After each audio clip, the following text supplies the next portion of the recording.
Bienvenidos a todos, bienvenidos de nuevo al programa. Soy vuestro anfitrión, Danny Haifong. Estoy aquí con Alexander Mercouris de The Duran, que vuelve al programa. Muchas gracias, Alexander, por acompañarme hoy. Gracias. Siempre es un verdadero placer estar en tu programa, Danny. Estoy muy contento y me siento muy honrado de estar aquí. Bueno, muchas gracias, Alexander. Hola a todos, me conecto desde Hunan, en China, la provincia de Hunan. Estoy en Changsha, la provincia donde nació Mao, y por desgracia, está lloviendo. Incluso habría hecho esto al aire libre, pero como llueve, no va a poder ser. Pero Alexander ha tenido la amabilidad de acompañarme hoy. Dadle al botón de me gusta al entrar, y vamos a empezar directamente, Alexander, con las últimas noticias. Por supuesto, la noticia de última hora es que Irán ha rechazado asistir a la reunión en Islamabad, de vuelta en Pakistán. No van a enviar ninguna delegación allí. Están rechazando continuar las conversaciones con Estados Unidos a la vista de lo que ha sido una gran provocación, un acto de agresión importante por parte de la Marina estadounidense, del gobierno de Trump, que básicamente atacó un barco comercial iraní frente a la costa del Golfo de Omán.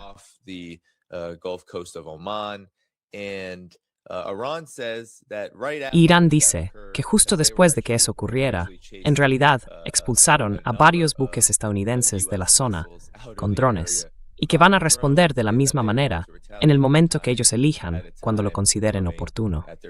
Ahora bien, esto llega, por supuesto, Alexander, en un momento en que el estrecho de Hormuz ha quedado prácticamente cerrado por Irán, porque, según ellos, el bloqueo continúa en violación del alto el fuego. Así que, Alexander, en los últimos días ha habido una avalancha de acontecimientos, mucho ir y venir sobre si habrá conversaciones o no. Y esto, creo yo, es un paso muy importante hacia una reanudación de la guerra a gran escala. ¿Cuál es tu opinión sobre lo que está ocurriendo y cómo ves este conflicto, tanto en el sentido geopolítico más amplio como en el más concreto?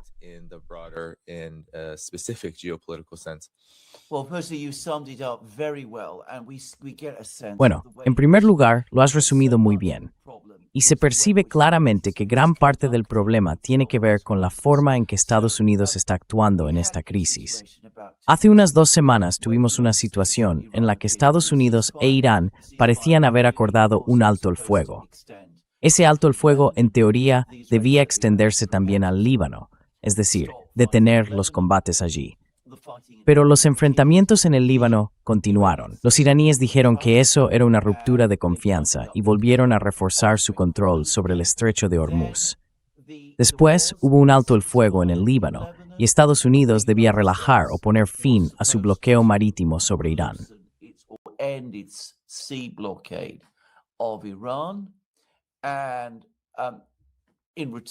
Y a cambio, se suponía que los iraníes debían relajar su control del estrecho de Hormuz. Y subrayo, relajar el control del estrecho de Hormuz, no renunciar a él ni nada parecido. Pues bien, Estados Unidos incumplió eso de inmediato. Dijeron que continuarían con el bloqueo marítimo a Irán.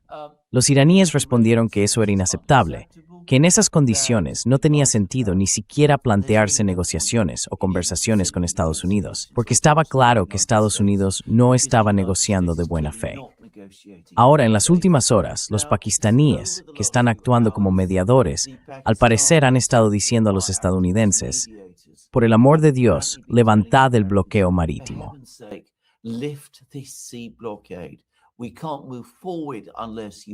No podemos avanzar a menos que vosotros lo hagáis. Los estadounidenses, como sabemos, se apoderaron del barco después de dispararle primero, algo increíblemente provocador en una situación como esta, cuando parecía que nos estábamos acercando a unas conversaciones. Los iraníes han dejado clarísimo que no ven ningún interés, ni valor, ni propósito en hablar con los estadounidenses, mientras que los estadounidenses aceptan una cosa en un momento y luego intentan echarse atrás al siguiente. Y hasta que esto cambie, hasta que los estadounidenses dejen de comportarse así, no vamos a ver conversaciones. Y si no hay conversaciones, es inevitable que volvamos a la guerra.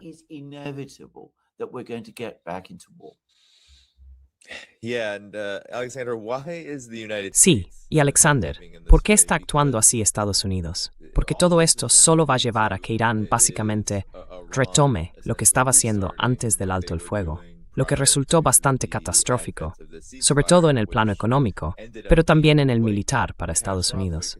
Hubo muchas pérdidas importantes, especialmente de sistemas de armas, radares, todo tipo de defensas aéreas y así sucesivamente. Irán dice que eso podría volver a ocurrir. Tienen la capacidad para hacerlo, y no tengo motivos para dudarlo. Entonces, ¿por qué exactamente estaría comportándose así Estados Unidos en este momento, cuando parece que hay tanta preocupación por las consecuencias económicas globales de que todo esto vuelva a empezar?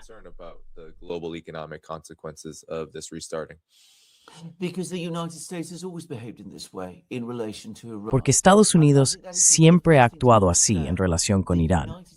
Quiero decir, creo que eso es lo primero que hay que entender. Estados Unidos no ha negociado con Irán de buena fe en ningún momento, en todas las interacciones que empezaron con los iraníes hace ya más de 20 años, en el periodo previo al JCPOA. Incluso el propio JCPOA, el Plan de Acción Integral Conjunto, en el que los iraníes aceptaron límites a su programa de enriquecimiento de uranio, nunca se cumplió del todo, porque Estados Unidos debía levantar las sanciones. Eso es lo que los iraníes creyeron que iba a ocurrir y nunca llegó a hacerse realmente.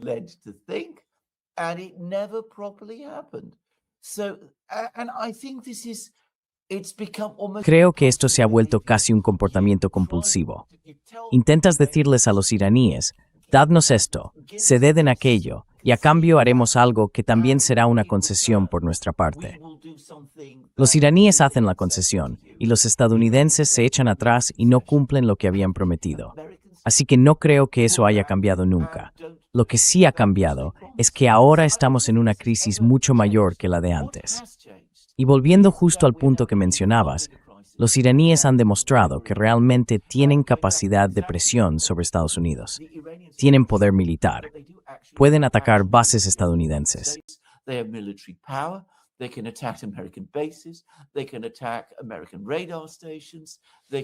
Pueden atacar estaciones de radar estadounidenses. Pueden provocar una gran alteración en la economía global.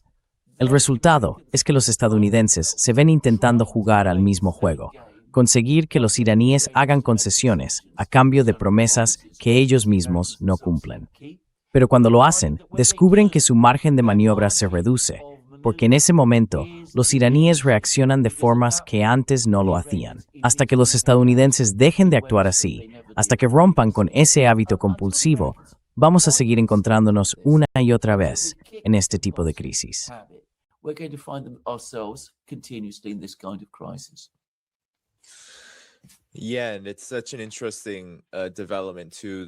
Sí, y es un desarrollo muy interesante, esta decisión de la administración Trump de mantener el bloqueo, porque en muchos sentidos es casi como una medida intermedia. Estados Unidos no está intentando reanudar ataques directos contra Irán, y además el bloqueo se mantiene fuera del alcance de los sistemas de armas iraníes.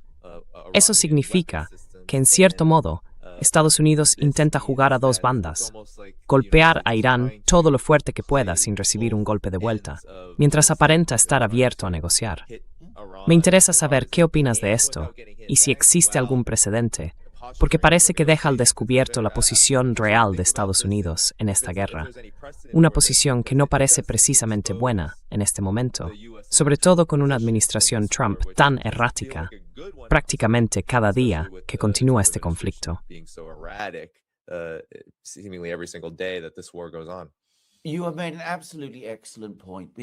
Has hecho un comentario absolutamente acertado, porque lo que están haciendo los estadounidenses al seguir con esta práctica de, como decía, no negociar nunca de forma directa y de buena fe y no cumplir jamás sus propias promesas, es dejar aún más al descubierto la debilidad de fondo de su propia posición. Los estadounidenses, como bien señalas, están intentando imponer el bloqueo marítimo desde la distancia. Sus barcos no pueden acercarse a Irán, tienen miedo de desplegarlos cerca de Irán. Ahora bien, esto no se ha informado en Occidente, pero la agencia rusa TASS dice que el bloqueo está lleno de agujeros, que 40 barcos cruzaron el estrecho de Hormuz durante el fin de semana y que los estadounidenses solo pudieron detener uno.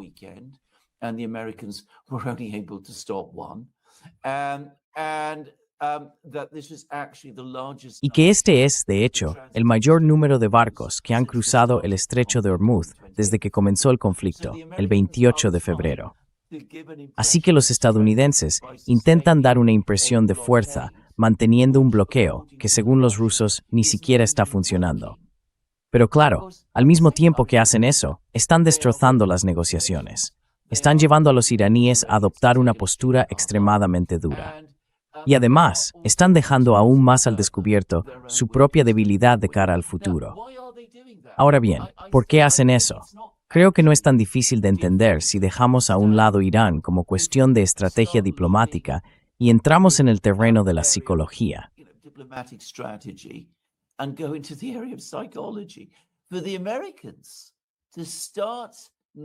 Que los estadounidenses empiecen a negociar en serio y en igualdad de condiciones con los iraníes sería admitir que Estados Unidos ha fracasado y que ha perdido.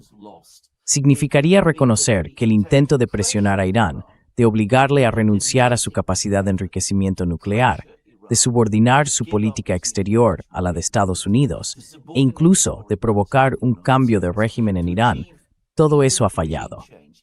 Y que en realidad es Estados Unidos quien está en una posición de debilidad, no Irán. Y eso psicológicamente es algo increíblemente difícil de aceptar para los estadounidenses.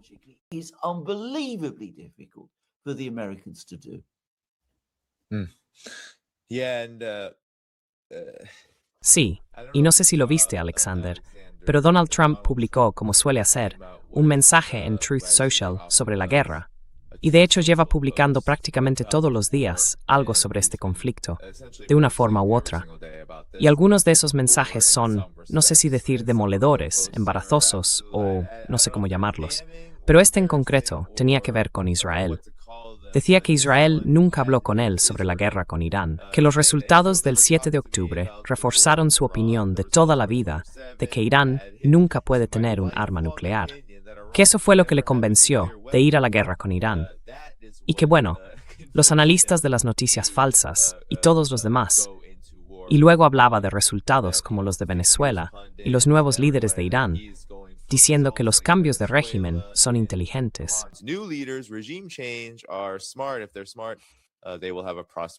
Si son inteligentes, tendrán un futuro próspero. Pero ese énfasis en Israel nunca me habló de esto es algo muy extraño de decir. Así que me interesa saber qué opinas sobre eso, teniendo en cuenta que, por supuesto, Estados Unidos e Israel eran aliados en todo esto. Lo han estado desde el principio. De hecho, el primer día ya estaban realizando bombardeos aéreos juntos.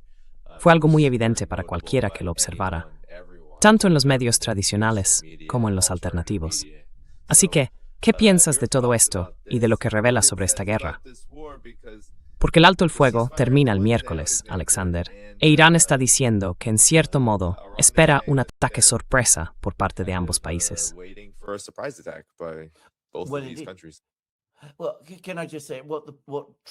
Bueno, ¿puedo decir simplemente que lo que dice Trump es claramente falso? Es un disparate. Quiero decir, incluso su propio secretario de Estado, desde el principio, dijo que Estados Unidos atacó a Irán porque Israel estaba a punto de hacerlo. Claro, luego se retractó, pero eso lo han confirmado otros funcionarios estadounidenses.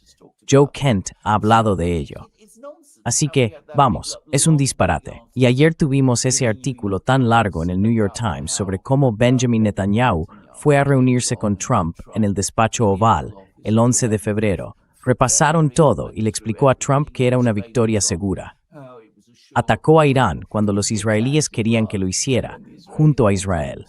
Tienes toda la razón al señalar que los israelíes estuvieron implicados desde el primer momento. Y bueno, nunca ha habido una negación o una refutación convincente de ese informe sobre la reunión del 11 de febrero.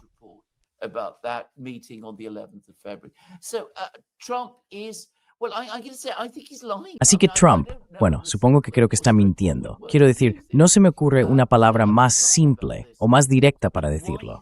Está mintiendo sobre esto. ¿Por qué lo hace?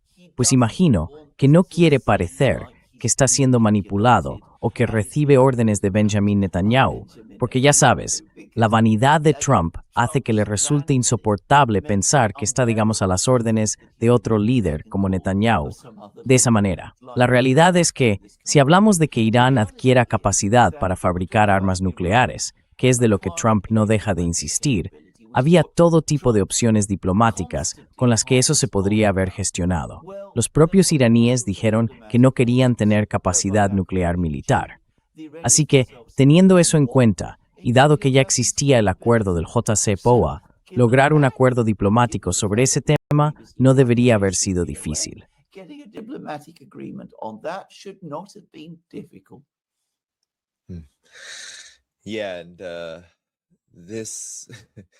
Sí, y esta guerra, ya sabes, cada vez me parece más y más extraña por la naturaleza que tiene.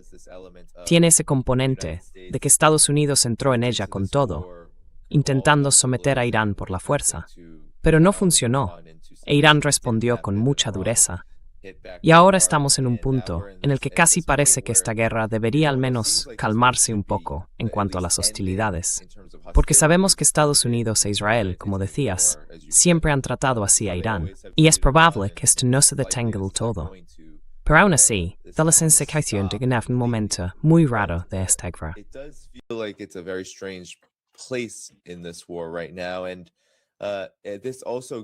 Y esto también tiene que ver con el hecho de que seguimos viendo las consecuencias de lo que ocurrió durante esas 5 semanas, más o menos, de hostilidades. Los ataques de Irán y su control del estrecho de Hormuz han obligado, según los informes, a Kuwait a declarar fuerza mayor. Y quizá puedas explicar qué significa esto. Lo ha hecho para todos sus envíos de petróleo, diciendo que no pueden exportar nada porque Irán no les permite. En primer lugar, pasar por el estrecho de Hormuz. Y por supuesto, han sufrido muchos daños en su infraestructura. Así que, ¿qué implica esto? Me da la sensación de que estamos ante un efecto en cadena en toda la región, cuyas consecuencias vamos a notar durante bastante tiempo. Sí.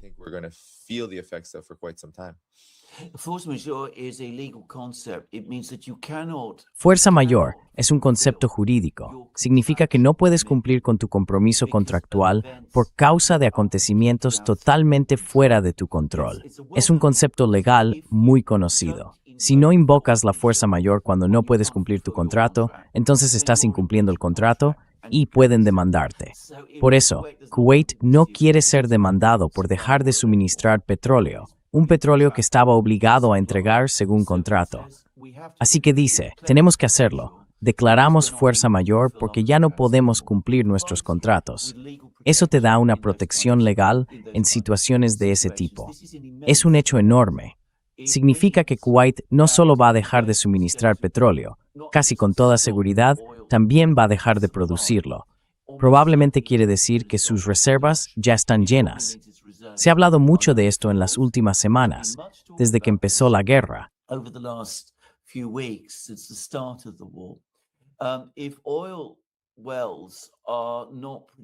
Si los pozos de petróleo no están produciendo, si se cierran, empiezan a deteriorarse.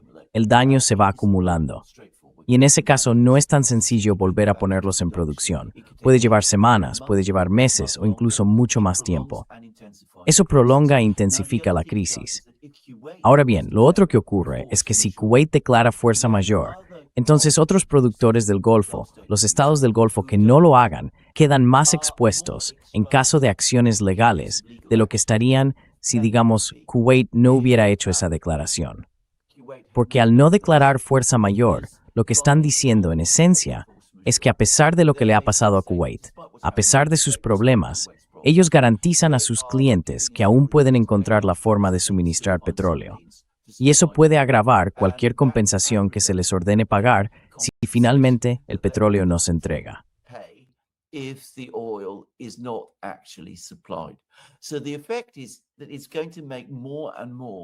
El efecto de todo esto es que cada vez más países del Golfo van a decidir que no tienen otra opción que declarar fuerza mayor también.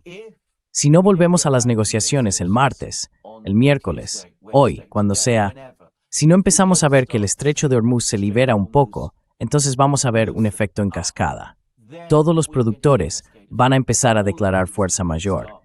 La producción se va a detener y entonces toda esta manipulación que estamos viendo en los mercados, que ha mantenido el precio del petróleo, los futuros, no el precio físico del crudo que se vende cada día, que ya está muy alto, va a tener consecuencias, porque el precio del petróleo que vemos, por ejemplo, en Bloomberg o en oilprice.com, es el precio que el mercado prevé para dentro de un mes. Y ese precio va a empezar a dispararse. That price is going to start shooting upwards, and that's the price that the markets will track. Y ese es el precio que seguirán los mercados y que empieza a tener un efecto inmediato en la forma en que los mercados funcionan y en la economía en general, al influir en los tipos de interés y en todos esos factores. Así que este paso que ha dado Kuwait es enormemente importante y no debería subestimarse. Ahora bien, sobre los otros puntos que mencionabas, tienes toda la razón. Lo que ha hecho esta guerra es mostrar con total claridad los límites.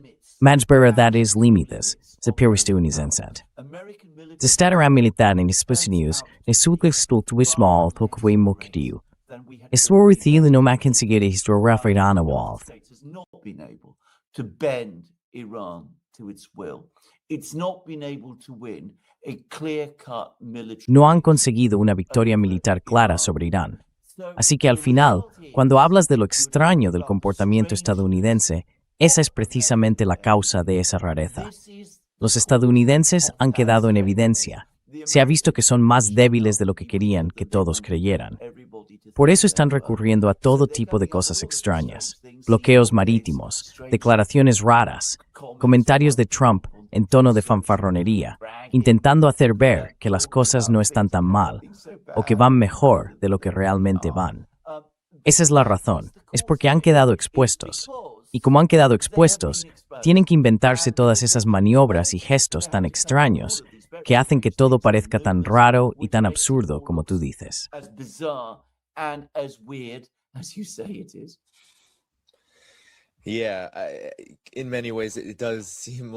Sí, en muchos sentidos parece un momento sin precedentes en la historia.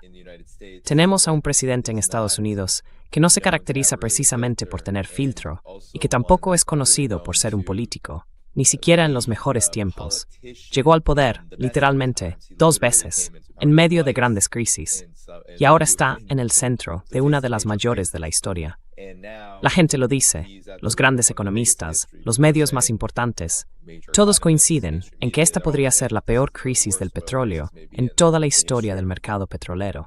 Y eso es asombroso, teniendo en cuenta que estas acciones, Alexander, la continuación de este bloqueo, la incapacidad y el rechazo, ya sabes, la gente dice, Irán está rechazando. And the rejection, there's, people say, Iran's rejecting. No, actually, the U.S. is rejecting any kind of. No, en realidad, Estados Unidos está rechazando cualquier base para unas negociaciones al mantener el bloqueo y no negociar de buena fe respecto a lo que Irán dice que quiere. ¿Cómo puede seguir así? El alto el fuego termina el miércoles. Se acaba. Y Estados Unidos, la administración Trump, ya ha amenazado con volver a arrasarlo todo, lo cual es algo bastante extraño de hacer. Amenazar constantemente con destruirlo todo en Irán, las centrales eléctricas, los puentes. Eso no solo es un crimen de guerra, sino que además contradice la realidad. Y mientras tanto, sigue por ese camino de humo y evasivas, sin afrontar la crisis que tiene delante.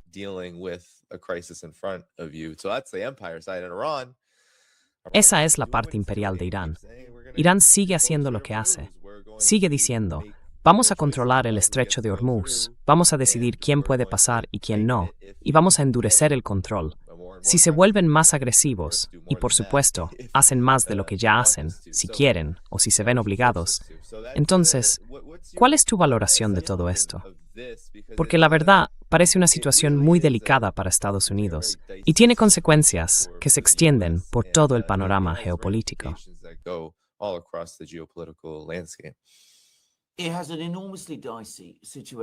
Es una situación enormemente arriesgada para Estados Unidos y con todo el potencial de volverse aún más complicada.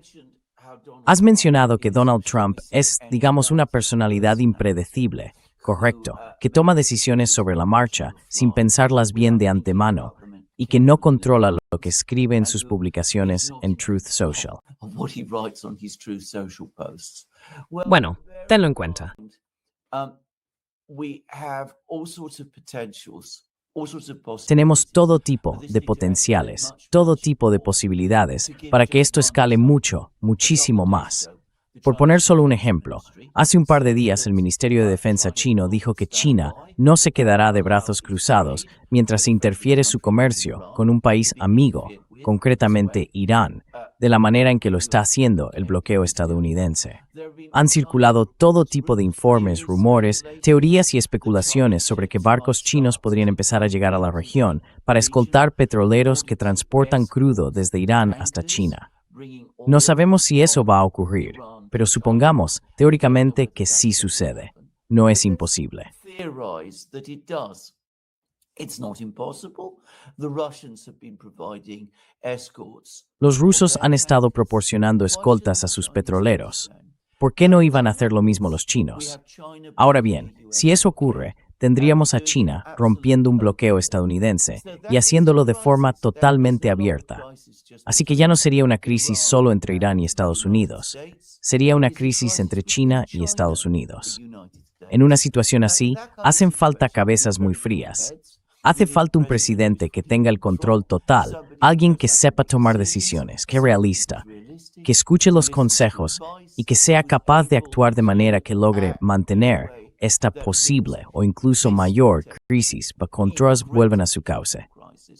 Under control and things back on track. That does not look to be Donald Trump. Eso no parece ser Donald Trump en este momento. Ten en cuenta que según el Wall Street Journal, hace muy poco, durante la operación para rescatar al piloto estadounidense que fue derribado cerca de Isfahán, el ejército de Estados Unidos decidió excluir a Trump de la sala de operaciones porque les preocupaba el tipo de órdenes e instrucciones que pudiera dar. Así que esto es extremadamente preocupante, muy, muy preocupante de verdad. Ahora bien, ¿qué va a pasar? No creo que vaya a haber negociaciones en Islamabad. Hay algunos informes que dicen que los pakistaníes están pidiendo a los estadounidenses que relajen el bloqueo. Y también hay algunos informes que indican que Estados Unidos se lo está planteando.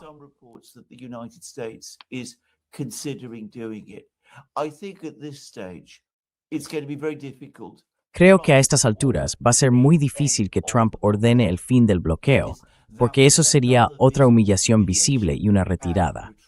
Aunque parezca que todo va a quedarse paralizado, probablemente veremos una reanudación de los combates. Estados Unidos está ahora en una posición en la que lanza amenazas, intenta ocultar su debilidad subiendo el tono, endureciendo su lenguaje y su retórica. Y si no actúa en consecuencia, corre el riesgo de parecer aún más débil de lo que ya parece. Así que claro, eso significa que es más probable que no, teniendo en cuenta el tipo de personas de las que hablamos, que lancen esos ataques enormes, ataques contra la infraestructura, destruyéndolo todo hasta dejarlo en nada, ese tipo de cosas. Eso, por supuesto, empeora la situación, la hace aún más humillante al final y también más desastrosa. Pero sospecho que seguimos atrapados en ese ciclo, al menos por ahora.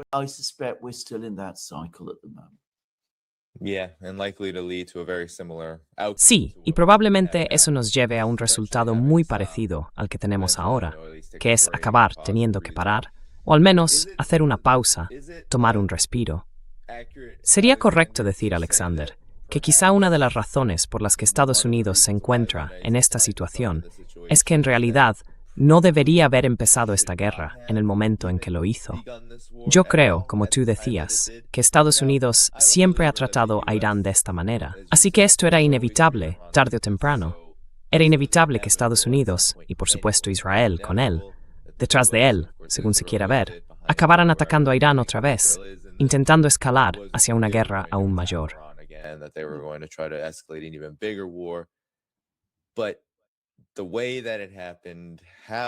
Pero la forma en que ocurrió, cómo ocurrió, cuándo ocurrió, todo eso, hay, digamos, cierta agencia, por decirlo así, en todo esto. Y me hace pensar, incluso desde una perspectiva cruda, realista, desde el punto de vista del imperio, ¿era esto algo que realmente debían hacer? Porque ahora, como acabas de explicar, no hay vuelta atrás. Trump y Estados Unidos siempre han actuado así. Siempre han dejado claro que no pueden ceder, que no pueden tomar decisiones basadas en ningún tipo de reciprocidad, ni dar la impresión de que no son el imperio más fuerte y poderoso que existe, que pueden vencer a cualquiera y que siempre van a ganar. No parece que haya un escenario real en el que eso sea posible. There's no real scenario here where that is achievable, it seems. I completely agree. By the way, I should say that, of course, they shouldn't have attacked Estoy totalmente de acuerdo. February. I mean, that was Por cierto, clearly debo decir que, por supuesto, no deberían haber atacado el 28 de febrero. Quiero decir, eso estuvo claramente mal. No se pensó bien de antemano. Hubo algunas advertencias por parte de la comunidad de inteligencia, aunque ni de lejos tan firmes o tan claras como deberían haber sido. También llegaron algunas advertencias confusas del general Kane, el jefe del Estado Mayor Conjunto, pero tampoco fueron tan claras como deberían. Pero Estados Unidos entró en esta guerra con una ligereza increíble, basándose en toda una serie de suposiciones sobre lo fácil que sería llevarla a cabo, lo rápido que se resolvería y hasta qué punto podría controlar el resultado. Y claro, como no lo pensaron bien, todo ha salido mal. think about it properly, it's all gone wrong. But, this is an important thing to say, Pero y esto es importante decirlo, tarde o temprano, en algún lugar, ya sea contra Irán o contra otro, estaríamos en la misma situación. Porque Estados Unidos lleva mucho tiempo viviendo bajo la ilusión de que es más poderoso de lo que realmente es. Y antes o después, esa ilusión tenía que ser puesta a prueba en algún sitio. En Irán, en Europa del Este frente a los rusos, en el estrecho de Taiwán o en algún otro lugar que ni siquiera imaginamos. Cuando uno vive en ilusiones, cuando se niega a reconocer la realidad, cuando no mira la capacidad y el potencial reales del otro lado, cuando sobrevalora su propia fuerza y no entiende la del contrario, que es justo lo que Estados Unidos ha estado haciendo durante tanto tiempo, tarde o temprano acaba chocando con la realidad. Y ese choque ha llegado ahora, y ha sido Irán quien lo ha provocado. and it's Iran that has produced it. Yeah, maybe we can now talk about the larger. Sí, quizá ahora podamos hablar de las implicaciones más amplias de lo que está ocurriendo en el mundo en relación con Irán. Verás, hay algo muy interesante que he notado. Estoy en China ahora mismo, y con China, igual que estoy seguro de que pasa algo parecido en Rusia. A diferencia de Estados Unidos o de Occidente, donde muchas veces las palabras se alejan de las acciones, aquí suele cumplirse lo que China dice, lo que China hace. Y lo que me ha parecido más interesante es cómo China ha afrontado esta situación. La situación de Irán, la guerra en Irán, es que incluso ahora, ¿verdad? Incluso el propio presidente Xi Jinping emite declaraciones como China quiere que el estrecho de Hormuz permanezca completamente abierto. China wants the Strait of Hormuz fully opened, but China will never and has never condemned. Pero China nunca ha condenado, ni ha condenado hasta ahora, nada de lo que Irán ha hecho, ni siquiera en lo que respecta al estrecho de Hormuz. En cambio, sí ha condenado directamente lo que están haciendo los Estados Unidos con el bloqueo. Y en muchos sentidos, eso se debe a que la administración Trump, Scott Bessent y otros han señalado a China como el principal objetivo de ese bloqueo, lo cual, la verdad, me sorprendió bastante. Así que, Alexander, ¿qué opinas de todo esto? ¿Qué te parece la reacción global ante lo que está ocurriendo en torno al estrecho de Hormuz, donde parece que esta guerra se ha concentrado ahora? ¿Y cómo están cambiando las cosas a raíz de esta guerra? Things are changing because of this war. Well, China and Russia, but China perhaps even Bueno, in some China ways y Rusia. China's the more Pero powerful. China quizá incluso de forma más importante en algunos aspectos, porque al final del día China es el país más poderoso. Lo que las diferencia, lo que las separa de Estados Unidos, es que los chinos sí entienden los límites de su propio poder. Entienden que el poder, por definición, tiene límites. Y por eso, claro, son mucho más cuidadosos con lo que dicen y miden muy bien sus palabras de antemano. No hacen amenazas que crean que no podrán cumplir en el futuro o que sería contraproducente cumplir. Así que es un enfoque completamente distinto y eso explica muchísimas cosas. Ahora bien, hay una teoría y creo que es algo más que una simple teoría. Now, there is a theory, and I think this is more than just a theory. I think it is, to a certain extent, true that Creo que hasta cierto punto es verdad que toda esta guerra con Irán, todo este episodio con Venezuela, en realidad todo eso ocurrió con China, en el trasfondo de la mente de los responsables de la política estadounidense. De hecho, lo he dicho muchas veces. Cuando uno observa la política exterior de Estados Unidos, cada paso, cada acción que toma, siempre está China ahí, presente en el fondo de sus pensamientos. Siempre están pensando en cómo va a influir eso en la competencia que se imaginan tener con China. Y en cambio, no creo que los chinos quieran estar en una competencia así con Estados Unidos. Pero, como esa competencia se les impone, por supuesto, toman medidas para responder. of course, they take countermeasures. And the Chinese, in relation to this particular crisis, Y los chinos, en relación con esta crisis en concreto, ven perfectamente quién la empezó. El hecho de que Irán fuera atacado en pleno proceso de negociaciones, que además parecían avanzar, que fuera Estados Unidos quien lanzara esos ataques masivos contra Irán, matara a su líder, atacara su infraestructura, hiciera todo eso. Y los iraníes se han esforzado mucho en demostrar a los chinos que se toman en serio lo que dicen, que actúan con respeto hacia China y que intentan, en la medida de lo posible, proteger los intereses chinos. Todo lo que han hecho los iraníes ha sido por completo una respuesta a ese ataque inicial que se llevó a cabo contra ellos. this original strike that was carried out against them. So this, of course, understandably informs Así que esto, por supuesto, influye de forma comprensible en la diplomacia china. Ven lo que han hecho los estadounidenses, entienden por qué lo han hecho, y también ven lo que intentan hacer los iraníes. Y China responde. Ahora mismo, todavía están valorando sus decisiones.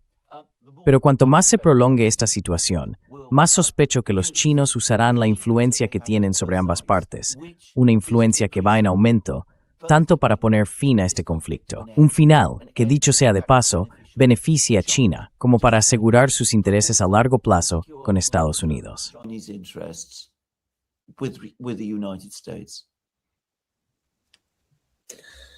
Yeah, and a lot of care taken by Sí, China. y se nota mucho el cuidado que están teniendo China y también Rusia para no culpar, ni condenar, ni presionar públicamente a Irán, ni nada parecido por lo que está haciendo. Algo que, por supuesto, no ha sido el caso en buena parte de la región, donde ha habido mucha incoherencia con este tema. Muchos países, especialmente los del Golfo, han adoptado una postura aún más hostil, a pesar de que esta guerra ha perjudicado gravemente sus intereses a corto, medio y largo plazo, e incluso puede que su propia supervivencia. And long-term interests and maybe even their very existence. I'm thinking about the UAE, for example, which has continued. Estoy pensando, por ejemplo, en los Emiratos Árabes Unidos, que siguen haciendo declaraciones absolutamente escandalosas, diciendo que Irán debe ser despojado de su control del estrecho de Hormuz y que harán todo lo posible por detener a Irán. No sé muy bien qué pensar de esto, salvo que seguimos viendo una gran negación de la realidad sobre el terreno. Y parece que eso significa que hay mucho margen para que este conflicto genere aún más desastres, a pesar de todo lo que hemos visto en estas últimas 6 semanas. What has been laid before us over this last 6 weeks. Well, indeed, if we talk about the Persian Gulf states, I mean, Si hablamos de los estados del Golfo Pérsico, quiero decir, ellos han confiado por completo en Estados Unidos durante muchas décadas. Han aceptado esa idea de un poder estadounidense sin límites. Y ahora que eso ha quedado en entredicho, están extremadamente asustados y muy nerviosos. Les preocupa muchísimo que al final de esta crisis Irán salga victorioso y mucho más poderoso de lo que era antes.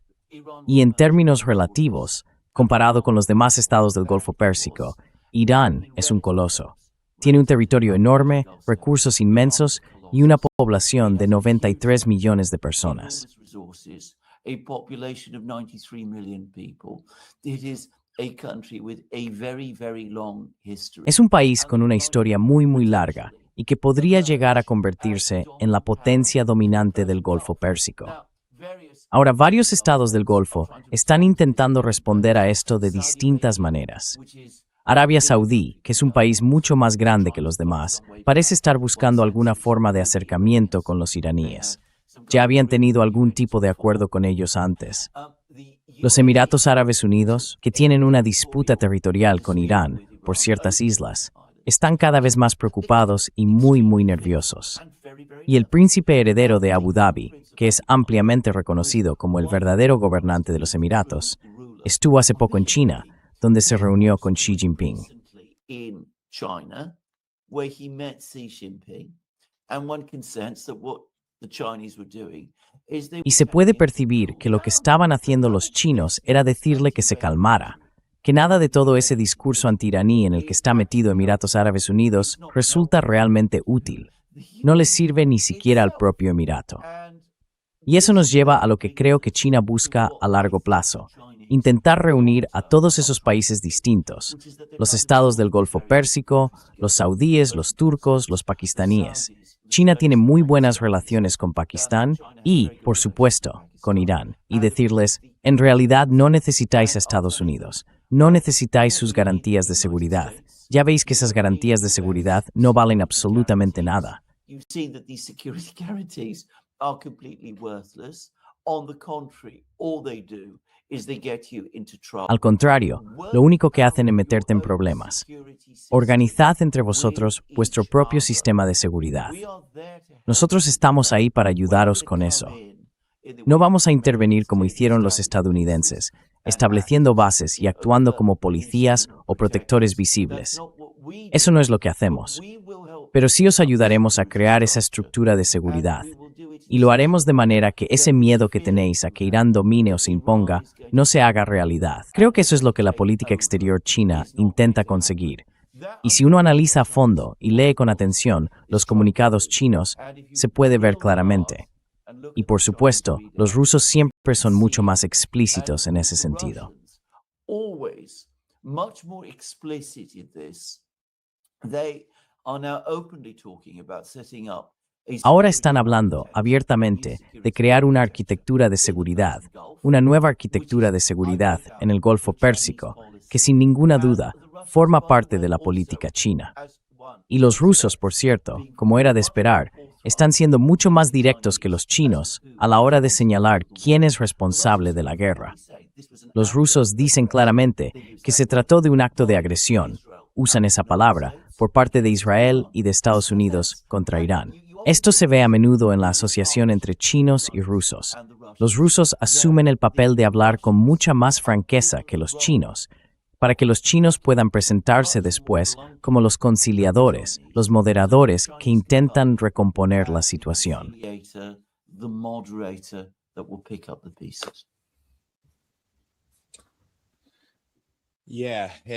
Alexander, there's been a lot of Sí, Alexander, sabes, ha habido bastante preocupación y también algunos comentarios sobre lo que Estados Unidos ha logrado realmente y quizás sobre lo que no se está reconociendo.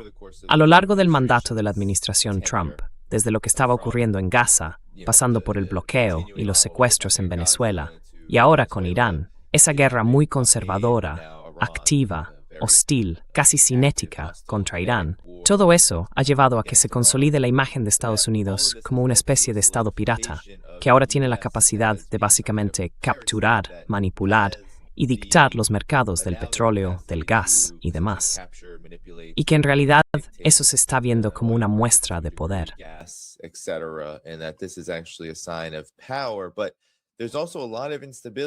Pero también hay mucha inestabilidad que esto ha generado, y puede que acabe eclipsando otras cosas.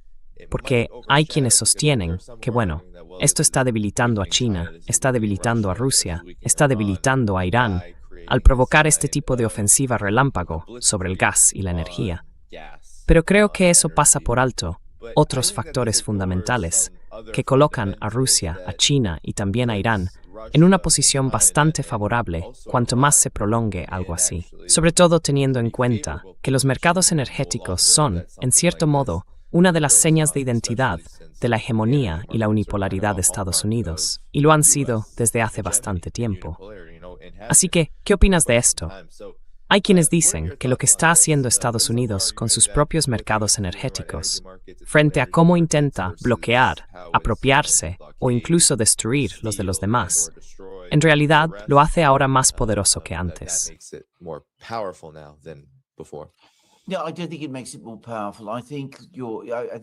No, no creo que eso lo haga más poderoso.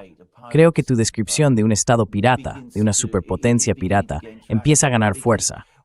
Porque lo que están haciendo los Estados Unidos es usar el poder que sin duda todavía tienen, movidos por un interés propio descarado, sin tener en cuenta los intereses de los demás, que es por supuesto lo que hace un pirata. Un pirata no rinde cuentas, no siente responsabilidad, no piensa en los otros. Un pirata está ahí solo para enriquecerse. Y eso es exactamente lo que están haciendo ahora los Estados Unidos. Quieren que todo el mundo compre petróleo americano, que todo el mundo compre gas americano, al precio que ellos decidan.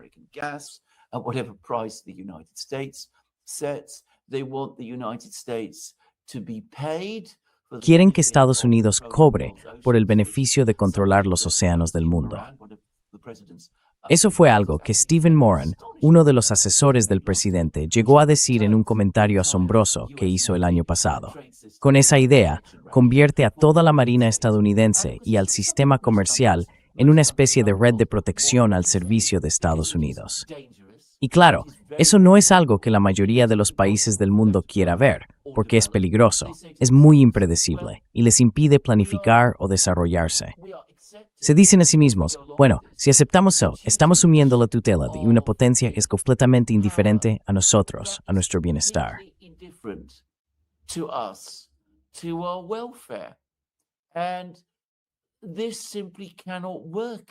Y esto sencillamente no puede funcionar así. Así que, por supuesto, los países de todo el mundo van a sentirse cada vez más nerviosos por ello y cada vez más asustados. Y si surge otro polo de poder que ofrezca un sistema más ordenado, más equilibrado, uno en el que las preocupaciones de otros países al menos se escuchen y se les conceda cierto respeto, entonces, claro, van a preferir eso. Ahora bien, hay otro factor aquí, que es por supuesto el propio factor del poder. Porque claro, si vas a ser un Estado pirata, si vas a comportarte de esa manera, realmente necesitas ser mucho más poderoso que cualquier otro Estado. Y eso significa que tienes que tener muchos más recursos que los demás.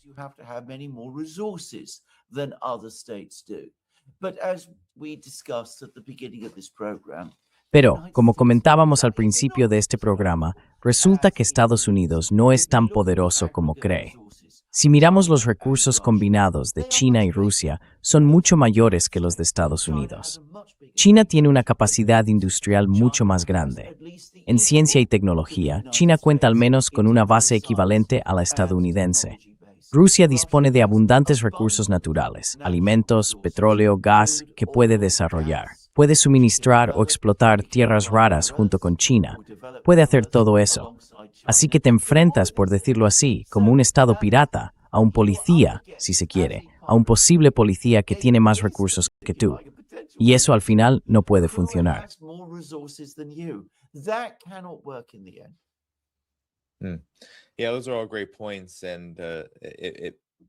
Sí, todos esos son muy buenos puntos. Y bueno, ya que entramos en los últimos 5 o 10 minutos, creo que una de las grandes lecciones de esta guerra es que en realidad muchas veces se nos ha dicho que Estados Unidos libra guerras por el petróleo o a causa del petróleo. Y en cierto modo eso ha sido verdad. Pero ahora creo que lo que estamos viendo es algo mucho más existencial que simplemente el petróleo. Hay un orden mundial, una dinámica global, un cambio en el mundo que está impulsando a Estados Unidos a intentar abrirse paso a toda costa para mantener su hegemonía. Pero claro, al final volvemos a la cuestión del petróleo, de la energía, del gas.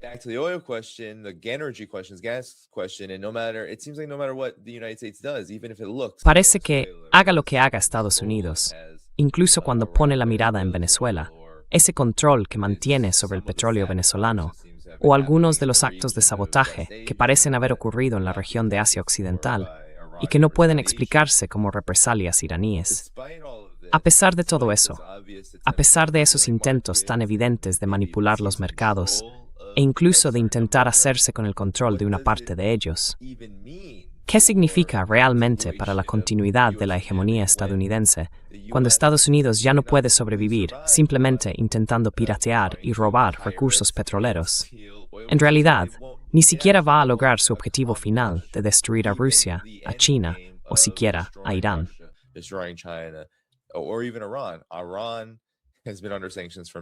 Irán lleva muchísimas décadas bajo sanciones. No va a rendirse solo porque los mercados energéticos sean ahora más difíciles de manejar fuera de sus fronteras. China está ahí y no tiene preocupación alguna por los mercados energéticos, porque es un 80% autosuficiente en energía.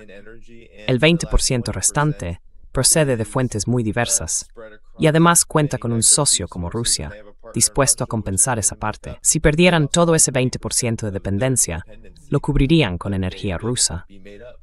Y nadie consigue explicar, cuando hacen estos argumentos, por qué Estados Unidos nunca logra bajar el precio del petróleo, por mucha abundancia que inyecten en el mercado.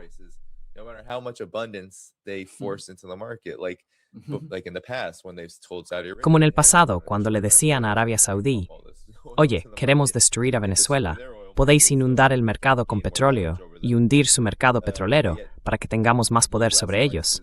Pero aún así, los precios en Estados Unidos siguen siendo muy altos. Y eso es una desventaja, porque claro, ¿cómo amplías tus exportaciones de petróleo a países que pueden buscar socios más fiables, como Rusia, por ejemplo?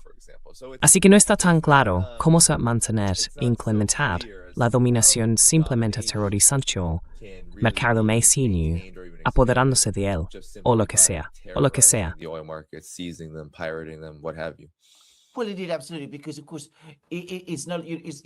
Pues sí, claro que sí, porque evidentemente en ese caso ya no estás implicado en políticas energéticas ni en nada parecido. No es que Estados Unidos, al seguir esas políticas, esté intentando quedarse con el petróleo que necesita para sí mismo, algo que sería, digamos, imperialista, como lo que hacían los viejos imperialistas del siglo XIX. En realidad, lo que intenta es controlar la producción de petróleo para impedir que otros tengan acceso a él. En otras palabras, no se trata de quedarse con el petróleo, sino de proyectar poder y debilitar al adversario.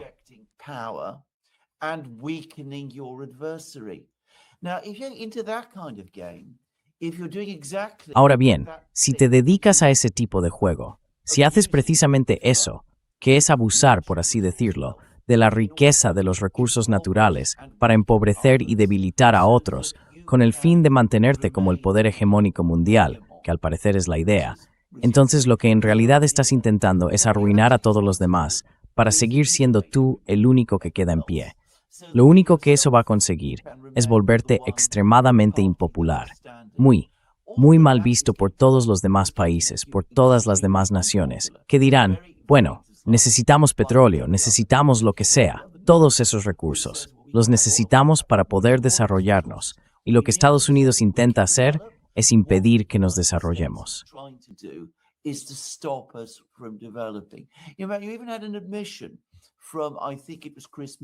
Incluso hubo una declaración, creo que fue de Chris Murphy, el secretario del Tesoro de Estados Unidos, que dijo claramente que el país no va a cometer con la India el mismo error que supuestamente cometió con China. Es decir, no va a quedarse de brazos cruzados y permitir que la India se convierta en una potencia económica que rivalice con Estados Unidos, porque eso sería un desafío al poder estadounidense. Y claro, eso significa que si estás en la India y quieres que tu país prospere, se desarrolle y mejore el nivel de vida, automáticamente entras en conflicto con Estados Unidos. Pero esa es una posición insostenible.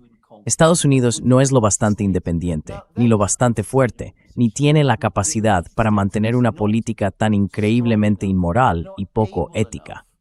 Al final, lo único que va a pasar es exactamente lo que tú has dicho.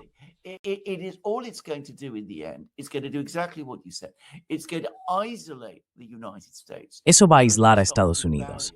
La gente empezará a levantar barreras y dirán, mantengamos a los estadounidenses lo más lejos posible.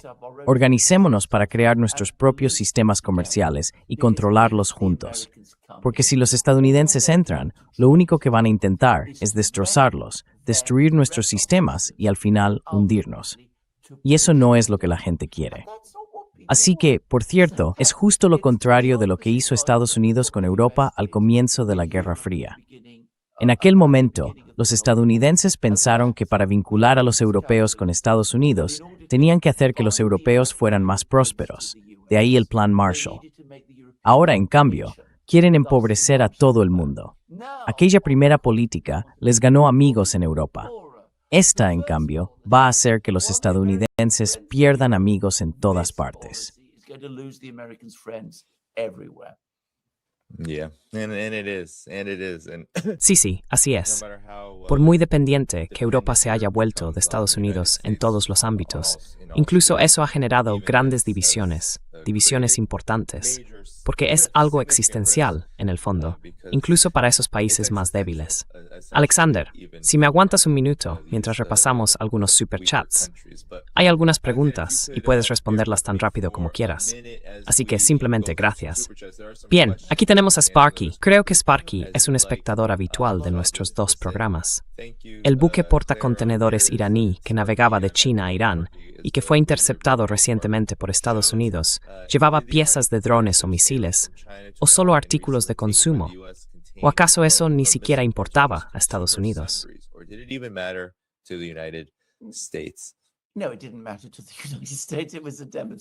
No le importó a Estados Unidos. Fue una demostración de poder. Eso es lo que fue.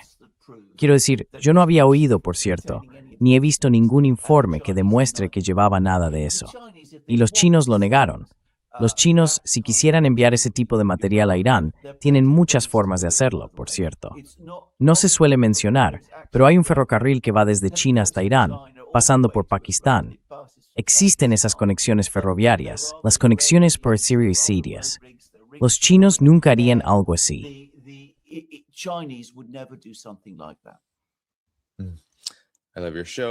Me encanta tu programa. Por favor, publica también videos cortos. Gracias.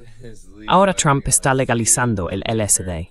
Se volverá el pueblo estadounidense, incluido Trump y Kegg's Breath, menos belicoso y le dará una oportunidad a la paz por una vez. Me gustaría pensar que sí, pero no lo creo. Gracias por hacerte nuevo miembro, desconocido. Trump no tiene que ser un genio. Solo necesita atraer a suficiente gente tonta que esté de acuerdo con el archivo. Buen juego de palabras con lo del archivo PDF. A la porra con esto. Vale, no sé qué significa, pero gracias. Y tenemos más de Sparky. Bezos intentó hundir la economía mundial el año pasado con un plan de aranceles diseñado en 2009, con la idea de dejar a Estados Unidos como el único país en pie. Pero se quedó obsoleto. Ahora está probando con el tema del petróleo. En mi opinión, no va a funcionar. Bueno, ese es exactamente el tipo de lenguaje que él mismo utiliza. Así que no asumir que eso es correcto. Pero tienes toda la razón. No va a funcionar. Vale. Muchísimas gracias por el super sticker que nos has enviado. Y creo que eso es todo. Claro, muchas gracias. Así que Alexander, antes que nada, gracias por haber aceptado. Entonces, Alexander, ¿alguna palabra final antes de despedirnos? He dejado tu canal de YouTube, tu canal personal y también el de D. Duran en la descripción del vídeo para que la gente pueda echarles un vistazo. ¿Hay algo más que quieras decir antes de que terminemos?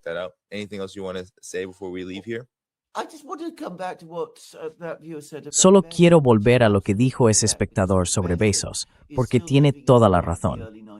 Bezos sigue viviendo en el mundo de principios de los años 90, cuando su amigo George Soros hundió la libra esterlina, la moneda británica, y ganó una enorme cantidad de dinero. En aquella época eso era posible, porque los mercados estaban controlados por un pequeño grupo de jugadores, y todo giraba en torno a Estados Unidos. Ese mundo ya no existe. Bezos no lo entiende, aunque sea un hombre inteligente.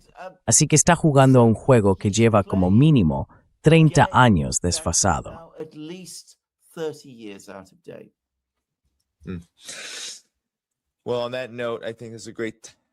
Bueno, dicho esto, creo que es un buen momento para dejarlo aquí.